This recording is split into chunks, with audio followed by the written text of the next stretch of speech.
Did you ever wonder what's inside a Hoffman Special number 77 air vent? You put this on a high spot in your pipe, and any air that accumulates in that is vented by this automatically through this opening. And then when the fluid gets up here, it shuts off. At least that's what it's supposed to do. I always wanted to look inside one of these. I kind of damaged this one trying to get it out.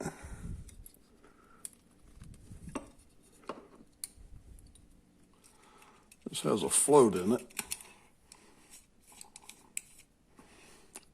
Operates a little valve in here that's very similar to what's on your car tire or inner tube, except it does not have a spring.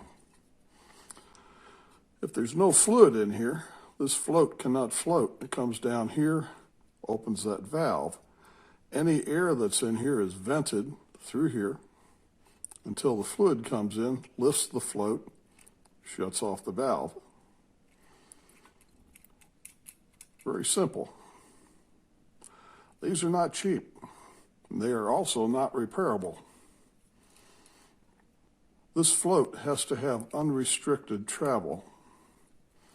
So if you have any dents or kinks or anything in this body that will restrict this float, it will not work right.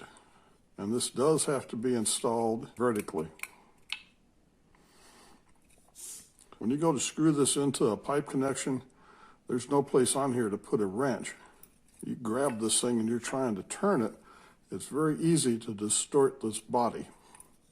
So you need to put Teflon tape or pipe dope around here, turn it in as tight as you can without distorting this body.